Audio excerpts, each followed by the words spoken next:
Everyone has an opinion. And they all think they're the smartest person in the room. He's no Dion, but this kid rarely We could market him as the face of the franchise. We'd have to move up to get him. At the end of the day, I gotta trust my instincts. We have an opportunity here. And one hell of a decision to make. We can build on something tonight or take a giant step backwards. One pick can ruin this city's dreams.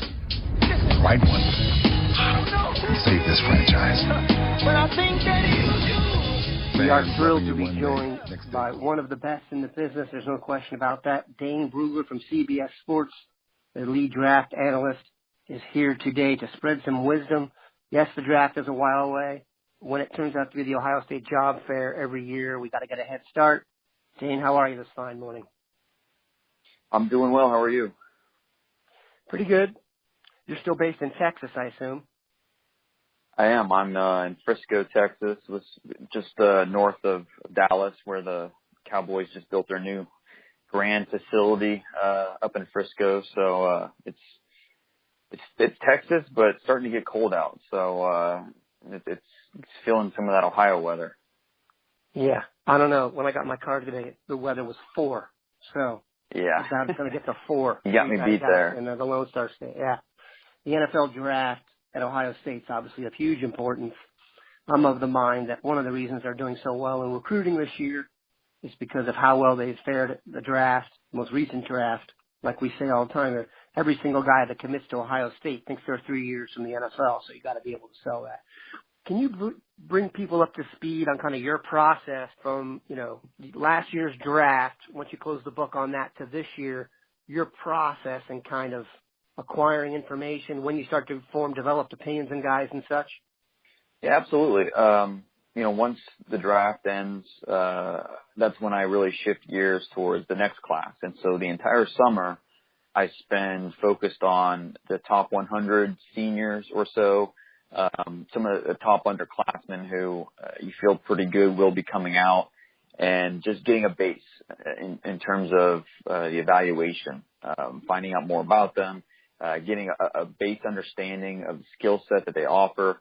And then that way you have a good idea of who that player is entering that next college football season. And then throughout the season, that's when you update your opinions. You find out about maybe some new seniors that weren't necessarily at the top of the board. And then the rankings start to fill up and they start to fluctuate. And then now we're at the point where the season's over, bowl season's about to begin. I'm locked in on starting the pre-draft process, which will start with the All-Star games in January. We have the underclassmen deadline coming up on January 16th. And so there's a few deadlines coming up here that will really move us along with the process. And then, once the All-Star games get going, and then it'll be combine time, pro day time, and this thing will really start going. So, I'm at the point where I have firm opinions on the top 100, 150 guys in this class, and that will start to that class will start to grow and grow as some of these other underclassmen come out. A few guys on this Ohio State team, a few dominoes need to fall, whether or not they'll be in this draft class and these underclassmen. So definitely a lot pertaining to this Ohio State team. And I think you're right what you said about it being kind of like a job fair with the draft, and I think you're absolutely right. It's a strong selling point for Urban Meyer and his staff that, hey, just look at these guys we've sent to the NFL, and not only that we've sent, but have been high draft picks that have gone and had success. And so, Ohio State has always been a feeder program for the pros. And I don't think that's ever been more true than right now with what Urban Meyer is doing in Columbus. Great place to start. Let's go with the seniors. We'll get into the early guys who may leave early after that. The seniors, the only two guys, that I can figure out that have a shot to get drafted are Pat Elflein, the center, and Dontre Wilson as a kind of a scat back type. What's your vibe on those two? Yeah, Elflein coming back for his senior year, probably the right move. I know one team that gave him a 5th-round grade after his junior season. But moving inside the center, showing that position versatility, I think really helped his draft stock. He's not the best athlete, but he makes up for it in other ways. He's a very sticky blocker, stone hands to control the point of attack. He's not that top athlete, but he can pull, he can get out in space, he can move well. He can get to the perimeter and shield defenders on the move. So I think he does have some of that athletic limitations, doesn't have, the greatest flexibility. But like I said, he makes up for it in other ways. And so he's looked at as a guy that can come in the NFL and push for starting reps. One of the top center prospects in this draft, probably somewhere on day 2, probably somewhere in the 3rd round, I think is where teams will have him, the most graded. But he'll have a chance at the Senior Bowl and some of the other, steps of this process to help himself. That position versatility, experience at guard, experience at center, that will certainly help. And then you also mentioned Dontre Wilson. Didn't exactly have the most productive 2016 season, either as a return man or on offense. But he has the athleticism that maybe he can do something at the next level. Jalen Marshall was a guy who left early last year, went undrafted, but he's found a way to stick on a roster because of his athleticism and what he can do with the ball in his hands. Dontre Wilson's going to have to take a similar path. No guarantee to get drafted, but regardless, if he's a late round pick, undrafted guy, he's going to have to make some noise once he gets into training camp, not only on offense, but has to show improvements on special teams as a return man in order to hold on to that roster spot. Yeah, so the majority of the Buckeyes that will be picked high obviously have not declared because they are juniors or lower. I'm just going to go through alphabetically here and give you a name of a guy that we've either heard is likely to leave or could have a chance to leave, and then we'll just go from there. The first one, J.T. Barrett. Yeah, JT, I don't think he necessarily regressed this season as a passer, but I don't think he took a step forward either. You can see him throw with anticipation at times. He has the arm talent to rip off strikes downfield.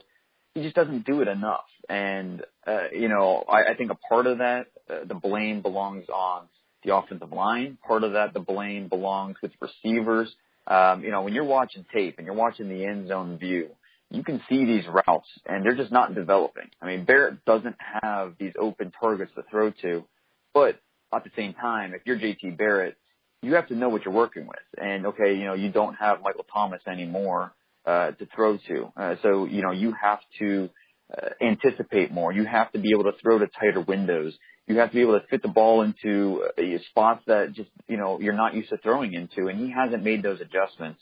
I think he deserves a lot of credit for his just resilient personality that he has. It's so relaxed, so poised, never gets too high, too low. That maturity, that leadership will definitely carry over to the pro game. But he's just not anywhere close to where he needs to be as a passer to make that move to the NFL right now. So hopefully he returns for a senior year, gets better as a passer, and then we'll have to see what he does as a senior before we project him to the next level. Okay, as we go in alphabetical order here, there's a name I really didn't expect it to pop up, but there have been some rumors about it, and that's Noah Brown, the redshirt sophomore receiver. You would have thought after that Oklahoma game that he was, destined for big things this year, and that lack of a passing game in the Ohio State offense, which again, there's multiple culprits here. It's not just on JT Barrett, but he's definitely a big part of it. But again, the offensive line, receivers, even the play calling at times. There's a lot you could look at here. But Noah Brown, when you just look at the raw traits, he's a size, speed athlete, natural body control, long arms. He shows the hands to snatch away from defenders. And he's just built for the next level. He's 6'2", 225 pounds, a solid 4'5" athlete. So, didn't really have the gaudy production this year necessarily from a high pick, or that you would expect from a high pick. And so I think he would really benefit by returning. He has a lot of areas he can improve, from a consistency standpoint as a route runner, finishing catches, especially in contested situations. So I think he definitely has a pro future, but he would benefit from returning for his senior year, for his his junior year, his redshirt junior year in 2017, and improving that chemistry with Barrett, and having that production you want to see from a top pick. For those of you who don't know, and you should know, Dane does an updated mock draft every Monday. The next guy we have up, you have at number 30 overall, going to the Kansas City Chiefs. That's Gary and Conley, corner. Right, and with these corners, the NFL, they're looking for guys that can get up in your face at the line of scrimmage and press. They can play inside, they can play outside, they can play press man, off man, zone. They can do all these different things. And I think Conley has the skill set and the body type that fits what the NFL is looking for. He's over 6 foot, almost 200 pounds, 4'5" athlete, good length, understands body positioning, so he can be routinely in position to make plays on the ball, anticipates routes well, so he stays in phase and looks for the ball. He gets himself in trouble at times with his hands-on approach. And he can be similar to Eli Apple last year, late at times to find the ball. But when you're built like he is, you have the athleticism that he does, and you have the experience playing in press coverage, playing on an island. Because in Ohio State schemes, he's often just left out there on an island by himself, and he has to figure out a way to shut down that receiver. And more times than not, he's able to. So with the skill set that he brings to the field, if he decides to come out, I think he'll be viewed as a top 50 type of player, a guy who has a shot to go in the first round. Moving to the defensive line, there's been some rumors that Michael Hill would leave. I have no idea why, but have you heard that, and what do you think of him? I like Michael Hill. Really this is his first true season as a starter. And I thought he did a lot of good things, but again, from a consistency standpoint, there is so much he can improve, just from a snap to snap, perspective. He has a lot of the traits that you look for, from his quickness to his power, but he just needs to use them all better in unison, to be more disruptive from the interior. So hopefully we see him go back, another one of these guys that, I could see coming out, but again, by returning, you can improve so much, not only just in draft stock, but being more ready for the NFL and, the type of players that you're going to be going up against at the next level. So hopefully he does come back. Agreed. One guy we've heard about who's kind of made a splash this year, even though he's not a starter, is defensive end Jalen Holmes. Yeah, and he's definitely a guy that has flashed. You look at the defensive line with Hubbard and Tyquan Lewis, and but Holmes is a player that has definitely, especially as it seemed like later in the season, when he got more reps under his belt, more opportunities to get out there and beat blockers. He's becoming more comfortable with his role, and using his skill set to get into the backfield and disrupt the offensive rhythm. So another one of these guys where you're encouraged by the flashes, you see next level potential, but hopefully from a consistency standpoint, return to school, get better, snap in, snap out, and it definitely has a pro future ahead of him. Speaking of a pro future, I'm not sure there's ever been a guy to get his first job as a starter and play like this so well, and that's safety Malik Hooker, who you have as the number 10 pick in your draft, highest rated Buckeye. And Hooker said he's 100% coming back. We'll have to see if that holds true or not. But when you're evaluating the safety position, you're looking for three main traits. You're looking for range, you're looking for instincts, and you're looking for tackling skills. So you look at Malik Hooker, the range is definitely there. His athleticism, he can play sideline to sideline. He can play the deep half as a center fielder. He can play high to low. So that's there. The instincts, they've really stood out this year. He anticipates, he reads, he breaks on the ball. There are times he might trust his eyes a little bit too much, and he'll fall for fakes, and kind of take himself out of position. So from a consistency standpoint, with his ball awareness, there's some room for improvements, but just the natural instincts are off the charts with Malik Hooker. But I think the main reason he needs to return to school is just his ability as a tackler. Now, as a striker, as a hitter, he has everything you want. He doesn't need a runway. He can create explosive tackles without having to get a couple steps under his belt. But the issue is just his angles coming downhill. Too many missed tackles on his resume tape. You want to see him clean that up because he's going to have to play on special teams coverages when he gets to the NFL. And just too many missed tackles, too many mistakes in that respect. So if he came out, we're talking about, a first-round player because he has all the traits that you look for. But as a guy that has a lot to improve upon, only 1 year of starting experience, we know he's some raw in some areas, could really benefit from returning for his junior year and then even improving his draft stock even more in another season. This is a guy I thought before the season was a lock to leave, redshirt sophomore Sam Hubbard. I'm not sure he's going to leave now. Do you think he should?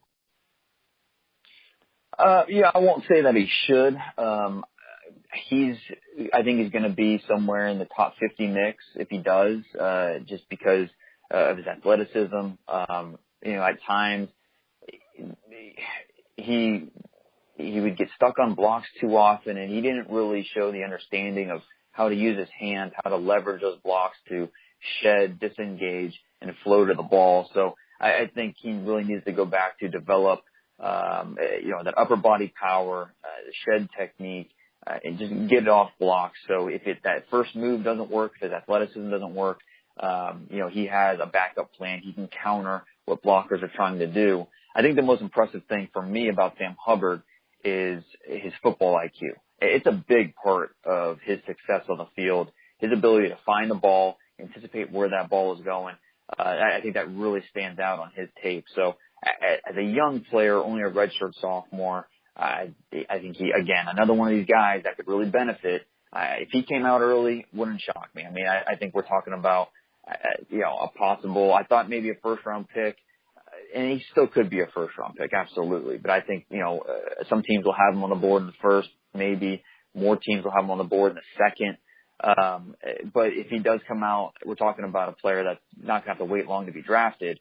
But if he does return to school, I think he could secure first-round status if he goes back and improves on some things as a junior next year. It's a quick, funny anecdote. I don't know if I've shared this before, but Roger Goodell came and spoke to the Buckeyes as a team in the offseason. And when he opened it up for questions, Sam Hubbard asked Goodell if he liked hugs or handshakes because he planned to meet him on the stage next year. So no shortage of confidence for old Sam. Then here's a guy who we have not heard a lot about, but I just got a sneaking suspicion that we're going to hear more about him going forward, and that's left tackle Jamarco Jones. And Jones did a nice job this year, taking over at the left tackle duties. The offensive line was, had its issues this year. Ohio State fans know that very well. But I thought while right tackle was an issue, some of the interior spots had their ups and downs. For the most part, Jamarco Jones held his own from start to finish. Did really well when matched up against some of the better rushers in the Big Ten, especially that Michigan game. The right tackle that was a trouble area, but against yes, Michigan, it was. I thought he held his own against Chris Wormley, number 43, Taco Charlton, number 33 from Michigan. Did a nice job against that talented defensive line, and I think it summed up what he did most of the year. So I fully expect him to be returning to school, especially the offensive line. There's so much to learn, so much that, he still has to develop before he's ready to take on, the Von Millers of the NFL. He's just not ready for that. So I fully expect him to return, but definitely encouraged by the tape he put together this year. So here's going to come the first real interesting one of the day. Marshawn Lattimore is a guy who at Ohio State was known for being a backup who couldn't keep his hamstrings from snapping or stretching or whatever they do. And then as he's become a starter, and this is my opinion, in terms of his mirror skills covering guys, and we've had some real good guys here, in the past 5 to 6 years. I think he's the best one at that. I'm not saying he's the best corner overall. I'll defer to you on that, right. But his ability to cover and his mirror skills, there were 4 or 5 plays this year where it looked like he was running the route for the receiver. And there have been some outlets that have him as high as number 5. You don't have him in the first round. We talked a little bit about that before the show. Tell me your thoughts on Marshawn's kind of, fair to say, a meteoric rise, and what you think of him draft time. It's similar to Conley. I mean, they're different players, but I think they're similar in the respect that they're going to be viewed as, top 50 type of guys. Some teams will have him in the first round. And this is a corner group where there's not a lot of separation. Tease Tabor from Florida, he's in the mix. Sidney Jones from Washington, Marlon Humphrey, Alabama, Quincy Wilson, Florida. These are all the top corners this year. And there's not that clear-cut number 1 guy. They're all stacked on top of each other, so it's almost a matter of preference. And it wouldn't be a shock at all if there's an NFL team that prefers Lattimore's skill set over, one of these other guys. So Lattimore is going to be all over the map, and probably similar to, Eli Apple last year, where he was all over the map in terms of how teams viewed him. He ended up going in the top 10. So Lattimore, it'll be something similar to that. And I think you're right in terms of athleticism. Very light-footed athlete, the way he can move. He stays in phase with receivers, so he's always within arm's length. And that's what you want from a corner. Doesn't take himself out of position. And even when he does, he has that recovery speed where he can make up that cushion in a flash. That's something that we've seen consistently. And you could say that really this is probably Lattimore's first season fully healthy. And I think that was a big part of his success that he had this year. Only a redshirt sophomore. So, again, another one of these guys, and we rarely see these redshirt sophomores declare early. We have 2 or 3 every year. Lattimore could be one of those guys this year. We'll have to see. But he's built well, 6 foot, about 195 pounds. I expect him to run in the late 4.4s, early 4.5s, at the combine. So a lot that you want with what he brings to the table. And so he's going to be right there in that mix with the top, 5 or 6 corners in this class if he declares. I fully expect him to declare. But here's my question. Him being a redshirt sophomore and even Hooker, they're allowed to attend the combine, correct? Absolutely. As long as you're 3 years removed from high school, which, redshirt sophomores are, you are allowed to participate, and you're treated just like any other underclassman, any other junior. You will not be able to attend, the Senior Bowl or any of the All-Star games. Those are just for seniors and a few select redshirt juniors. But you will be treated just like any other underclassman, allowed to attend the combine and every other part of the process. Yeah, I know that was a question someone had asked. I wanted to clarify that. The next guy probably started out this season as high on any draft boards as you could find. I think there's been some question about him. I'm not sure if it's the fact he's been around so long, people are nitpicking, but middle linebacker Raekwon McMillan. I think, yeah, and part of it is he came in with so much hype, a 5-star guy, was really expected to continue that Ohio State trend of linebackers going in the first round, guys like Shazier, and he's just a different type of linebacker. We saw Darren Lee go in the first round last year. He's not like those guys where he's that quick twitch, rangy linebacker. He's more of a thumper inside. He does a great job mirroring the running back and making stops between the tackles. A very patient guy. He can square up the ball carrier, physical finisher. So there's a lot to like about McMillan, but I didn't think he had a great senior season. And, I thought he finished well. That Michigan game was outstanding, probably his best game of the year. Yeah. But the rest of the season, left me with a lot of question marks. I saw him miss tackles in space. I thought there were times when running back was able to shake him, even in short spaces. He wasn't able to come to balance, wrap up, and finish. He's not that elite athlete where he can easily recover after a false step. And then the other thing is, too, I just want to see him better anticipate blockers so he can leverage those blocks, better disengage, get off that block, and make the stop. That's what I want in my thumping middle linebacker. So if McMillan decides to declare, I think I don't see a first-round player. Maybe a team will disagree with me. There's always a chance that could happen, but I see more of a day 2 player, a guy who still needs some work, needs to come in and work on some things, and before he's ready to fight for a starting job in the NFL. So we'll have to see how that plays out. If he decides to come out or return for his senior year, I really hope to see him, with the Buckeyes next year, see him improve on some of these issues that scouts have, and, prove that he is a first round pick for the 2018 class. Yeah, I'd be shocked if he comes back. I think it's been too talked about. I think it was in his brain so early, in his family's brain so early, that this was kind of a foregone conclusion. So we shall see. And he's not going to get any faster. So I think that might be the issue.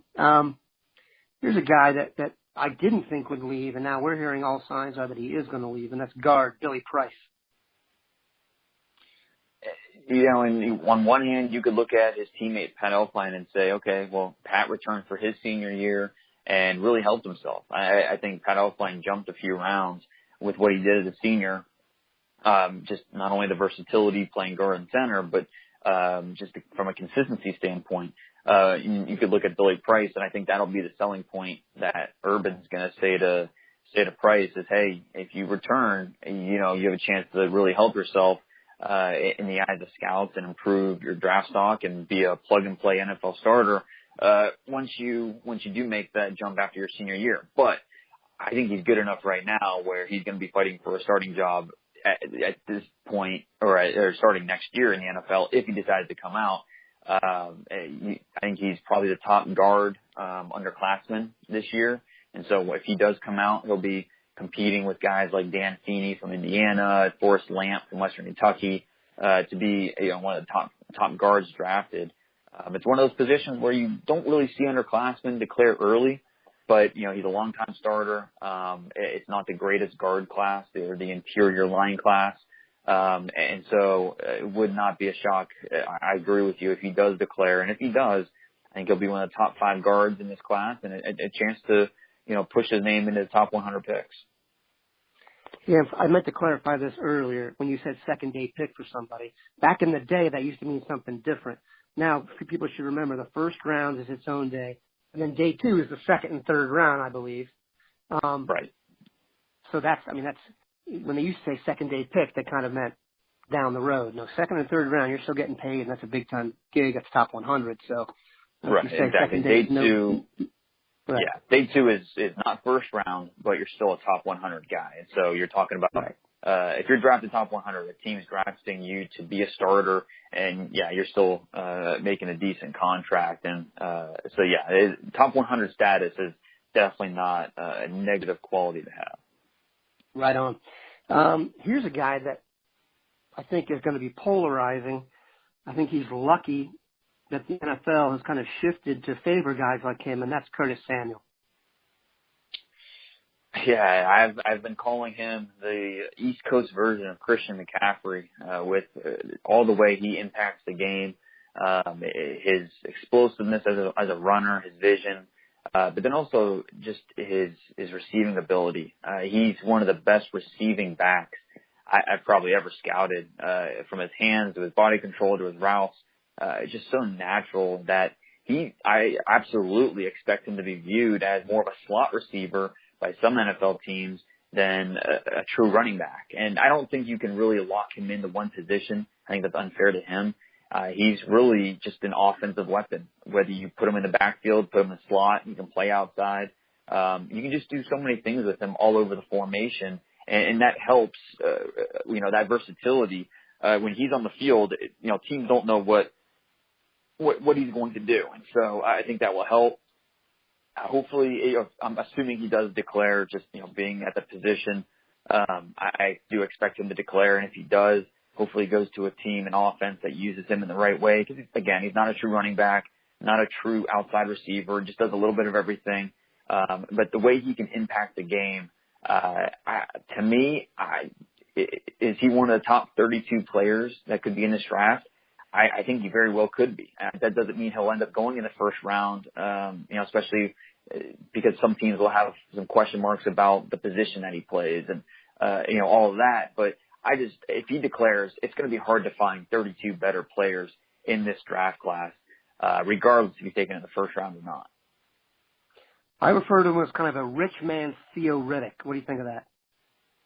Yeah, I think that's fair. Theo Riddick's doing a nice job with the Lions, with what he does out of the backfield as a receiver. Samuel and they have similar body types, about 5'10", 200 pounds.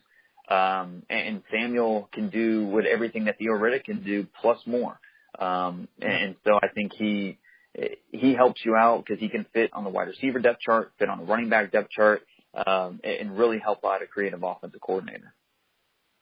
And I'll bet you this, if they don't use him, I'll bet he's an amazing gunner on special teams. He's never got the chance to do that, but he is one tough dude. So I think he'd be great for that. All right, I saved what will possibly be the highest rated portion of this podcast to discuss a player from another school who gets brought up a lot, and that's Jabril Peppers. Talk about all over the map. We just talked about Curtis's, versatility, but to some scouts that means what position does he play? Sure. Give me your thought on Peppers, and we talked about this a little before the show. He's arguably going to be the most polarizing guy in the draft. Absolutely. What's your vibe on Peppers? What position do you think he'll play? Where do you see him going? Obviously, you have him in your mock draft. I think it's 14 or 13. Let me check. Yeah, you have him going number 13, by the way. I put this on the board the other day. There's a free guy. I'm of the mind, this is my opinion, that Lattimore and Hooker will get picked before Peppers. I'm slightly biased. Give us your vibe on Peppers and where you see him playing. Well, no, absolutely. He's going to be one of the more polarizing players in this draft class because he doesn't have a true position. And it's great that he played 15 positions this year for Michigan, but in the NFL, you're not drafting a player in the top 10, top 15, top 20 unless you have a plan for him. This isn't the type of guy where you draft him and say, oh, we'll figure it out later where we're going to play him. No, you have to have a specific plan in place. Is he a linebacker? Is he a safety? Are you going to change your personnel and your scheme so he's a combination of both, kind of a hybrid position?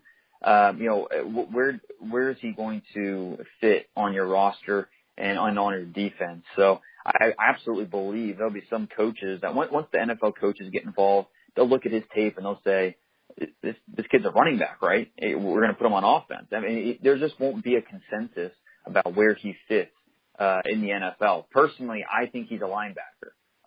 Now, he's not a true linebacker because he needs space. I mean, he's going to be a linebacker safety hybrid. He's not Tyrann Mathieu. I don't understand that comparison at all because when you look at what Jabril Peppers does best and what he struggles at, his struggles are in coverage. If you ask him to turn and play in reverse, that's when he's at his worst. That's when you can really attack Jabril Peppers. That's something Ohio State did. He wasn't able to stay with Marcus Baugh in coverage. I mean, we're not talking about a receiver here. We're talking about a tight end. So with his coverage limitations, and I think he'll get better because he is an elite athlete. He will get better in some areas, but he's at his best when he's coming downhill and he can move laterally and, he can chase because he has that speed, that closing burst to really make an impact, cover a lot of ground in a short area. I do think that he is football smart. With the way he sees things unfolding, he's quick to recognize and then quick to explode. Like I mentioned, he's an elite athlete, and I think that makes up for some of his other shortcomings. But again, if you're going to draft him high, you need to have a plan for him. Is he a first-round player? Yes. Is he a top 10 pick? Not in my opinion. I think that, probably somewhere in the first round, he's worth it. I think he'll be drafted higher than I would draft him, but what he brings on special teams as a return man, and on other special teams coverages, and then what he can potentially bring, on defense is really encouraging because he's only a redshirt sophomore. He's still learning. And I think something that needs to be pointed out is that when he was at Michigan, he wasn't able to just focus on one position. He was in the defensive meeting rooms, and he has to go to the offensive meeting rooms. Then he's going to the special teams meeting rooms. And then on the practice field, he's doing walkthroughs at all three levels, at different units. So he had to know the offensive playbook. And it's not just the 5 to 10 package plays that he had to know the full offensive playbook, because he was on offense so much. So the mental strain that was on Jabril Peppers, I think that has to factor into your evaluation. And so when he goes to the NFL, he can focus on one position and, really focus on making that his job. I think that will really help as well, kind of open things up for him and he'll get better in that respect as well. So is Jabril Peppers a first rounder? Yes. Is he a top 10 pick? Not for me, but it shouldn't surprise anyone if he does end up going that high. You can tell your boy Rob Rang, by the way, the other mock draft specialist here, that I'll give him $100 if no Buckeye goes in the first round. His mock doesn't have one Buckeye in there. He must have ripped the O out of the phone book. Anyway, and he's got Taco Charlton going 28, so I fully guarantee that will not happen. And as I said maybe before, we're on Bucknuts, not Buck Rational Observer, so I'll take the blame for that. One guy I want to ask about who's not draft eligible, but because I can and I'm a draft geek, and there's a guy on the team I love, I want to see your thoughts on him, and that's Jerome Baker. Yeah, these linebackers, throw Worley in there as well. Really impressed. You see range, you see instincts.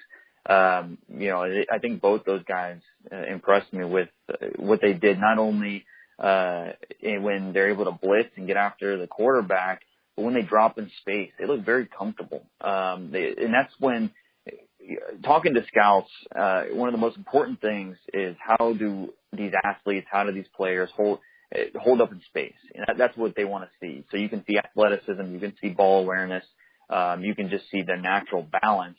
And that's what I think you see with Baker. It's just that natural balance. He's comfortable in space. It's just looking forward to Clemson, Ohio State. We talked about so many of these defensive guys. It's going to be so much fun watching that Clemson offense match up with this Ohio State defense and everything that they offer. And then this Ohio State, these are young guys, but they're very smart for being so young. I think that's a big part of coaching. The Ohio State defense we saw in week 3 is not the same Ohio State defense we're seeing now. I think they're much better, much more seasoned. And so it's going to be interesting to see these guys, Baker and all the guys we talked about, go up against that Clemson offense in a few weeks here. We should mention that Dane was born and bred in beautiful Ohio, so there's a slight bias coming through, Dane. We very much support that. Final question. What's your thoughts on the Clemson-Ohio State game now that you brought it up? What's your vibe on how that may go? I think that's what we just talked about. Is the main domino is that Clemson offense, the explosive offense led by Deshaun Watson at quarterback. They've got a strong run game with Wayne Gallman. They've got one of the best wide receivers in the nation with Mike Williams, one of the best tight ends, Jordan Leggett. And just from a play calling standpoint, they can beat you in so many ways, both vertically, horizontally. They'll block you up front and, look to attack you. In the option. It's so multiple with the play calling and what the offense does. So the defense has to be ready for everything. A guy like Malik Hooker has to read his keys because he's so quick to react. A little play action here, a little fake there, and he's moving in the wrong direction. And so, he has to be ready for what Clemson's going to throw at him. It's going to be a lot of fun to watch. I think it's going to be, we're going to see some points scored. There's no question about it. That Clemson defense, they're tough, they're physical, they'll hit you, but they're vulnerable in spots. I think Curtis Samuel's in for a big game. I think we're going to see a lot of points scored. And at the end of the day, I think we will see Ohio State, nudge it out barely, but it should be a fun game. I think Ohio State-Alabama final would do decent ratings. I'm no TV expert, but I think you're right. All right. Take us from now over the next month or two. So, as things finish up, what are guys going through? When do the invitations go out for this stuff? When will you know who's coming to the combine, et cetera? Well, Senior Bowl invites are going out now. That roster's filling up, all the All-Star games. Combine invites will start to go out really in a couple weeks when the underclassmen start declaring. We have the final list there. There's about 330 total players invited to the combine, so quite a mix of the seniors, the underclassmen will get invited. So right now is when a lot of these juniors are trying to make their decisions between now and the bowl game. Again, they have until the 16th of January to make it final. And these seniors, they're preparing for hopefully they got invited to an all-star game. If they haven't by this point, they probably won't. And then just combine prep, getting ready for everything that's going to be happening at the combine at the end of February. So it's a grueling process, a grueling interview. situation for them. But, that's, if you want to play in the NFL, this is what it's going to take. We got to go back real quick. I realized as I look at my list here, I did miss one guy, and it was a bad miss. Big Ten Defensive Lineman of the Year, Tyquan Lewis. Do you think he's coming out? With everything that he did this year, I think no one would blame him if he did. He doesn't have maybe the ideal measurables where he's going to test off the charts. He's not the biggest guy, the longest arms. He's not going to test off the charts in that respect, but he's physical at the point of attack. He's from his hand use to using his lower body to skirt blockers and either win the edge or cut inside. I think he's very good at holding up against the run, but then also reading blocks to impact the pocket. So, I don't see a first-round player, but I do see a guy that can push for starting reps once he gets to the NFL. Ladies and gentlemen, that is about the most comprehensive draft preview you're going to get on December 15th. Dane is obviously one of the best, if not the best, in the business. He didn't even have his notes out in front of him. That's all off the top of his dome. We really appreciate you coming in here, Dane, and we'll have you on several times, hopefully, before the draft kicks off.